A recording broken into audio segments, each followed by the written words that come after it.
আসসালামু আলাইকুম। হাসান খালেদ, সভাপতি, বাংলাদেশ তৃণমূল পার্টি, আপনাদের সাথে। দর্শক শ্রোতা, আজকে আপনাদের সাথে কথা বলবো আমাদের রাজনীতিবিদদের সাথে মধ্যে এত বিভেদ কেন, ঐক্য নাই কেন, সম্প্রীতি নাই কেন, একজন আরেকজনকে সহ্য করতে পারি না। বিভিন্ন শ্রেণী পেশার মতো এত ঐক্য, এত সংগঠন থাকে, এত সহিষ্ণুতা থাকে, আমাদের ভিতরে নাই। যে যেভাবে পারি পক্ষ আর বিপক্ষ হইলেই হইল, যেমনি পারি কষ্ট দেওয়ার চেষ্টা করি। এটা তো হওয়া উচিত না। কারণ যদি রাজনীতিবিদদের ভিতরে যদি ঐক্য না থাকে, তাহলে পরে কিন্তু তৃতীয় পক্ষ সুবিধাটা গ্রহণ করে, এবং বাংলাদেশে করেই আসছে। আমরা একটু খেয়াল করলেই পারি। রাষ্ট্রীয় বাহিনীগুলোর কথা চিন্তা করেন, সিভিল ব্যুরোক্রেটদের কথা চিন্তা করেন। রাজনীতিবিদদের মধ্যে অনৈক্যের কারণে ওরা কিন্তু ফায়দা হাসিল করতেছে, রাজনীতিবিদদেরকে মিসলিড করতেছে। এই সমস্ত কারণেই দেশ কিন্তু এগিয়ে যেতে পারতেছে না। আপনি একটা জিনিস আমাদেরকে মনে রাখতে হবে, আমাদের যত অর্জন সব কিন্তু রাজনীতিবিদদের হাত দিয়েই। রাজনীতিবিদ ছাড়া কি দেশের উন্নয়ন হয় নাই? সম্ভব ও না। রাজনীতিবিদরা যত অর্জন বলেন, যত উন্নয়ন বলেন, সব কিছুই হয়েছে রাজনীতিবিদদের দিয়ে। এই যে রাজনীতিবিদরা কিন্তু আর মৃত্যুর আগে পর্যন্ত দেশে থাকে।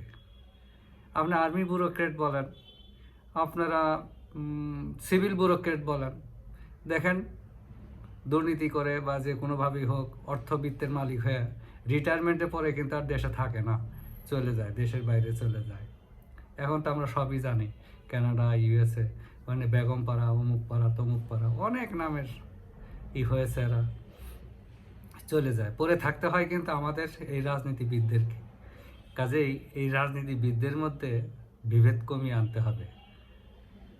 আমরা এদেরকে কাছে টানবো কেন, আবার দূরেই ফেলে দেবো কেন? যার যার যোগ্যতা আছে সেই উঠে আসবে। কেউ কিন্তু সাথে থাকে না, সাথে কেউ থাকে না। রাজনীতিবিদদের বিপদে দেখবেন সব ব্যুরোক্রেটরা দূরত্ব বজায় ফেলে, দূরত্ব সৃষ্টি করে ফেলে। কাজে এদিকে টানার দরকার নাই। আমার এই মেধাগুলোকে, যারা মেধাবী, কর্মঠ, কাজে ভালো, তারা আপন গতিতে উঠে আসুক। সেক্রেটারি হোক, জেনারেল হোক, ওই ইয়ের মহাপরিচালক হোক, অধিদপ্তরের মহাপরিচালক হোক, বিভিন্ন ভালো ভালো পোস্টে যোগ্যতা অনুসারে যাক। আমার এদেরকে নিয়ে মাইম্যান চিন্তা করার কোনো সুযোগ নাই। এরা কোনোদিনই মাইম্যান না, এরা কিন্তু মাইম্যান না, ওরা ওদেরই ম্যান। রাষ্ট্রকে ভর করে আখের গোছানোর চেষ্টা করে যখন রাজনীতিবিদদের মধ্যে ঐক্য থাকে না, বিভেদ থাকে। এই বিভেদের মধ্যে ঘি ঢেলে দেয়, বিভেদ আরও বেড়ে যায়।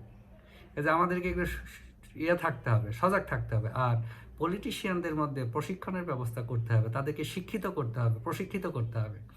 আমরা দেখেন তো, এই যে রাষ্ট্রের কর্মচারীদেরকে দক্ষ করার জন্য দেশে বিদেশে কত জায়গায় রাষ্ট্রের টাকা খরচ করে পাঠাই।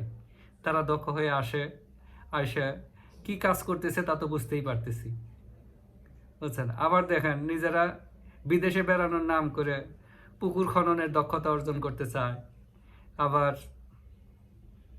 খিচুড়ি রান্না করার দক্ষতা অর্জন করতে চায়, আবার গাছ লাগানোর দক্ষতা অর্জন করতে চায়। চিন্তা করে দেখেন আমাদের পলিটিশিয়ানদের কথা কতটা গবেট মনে করে, কতটা।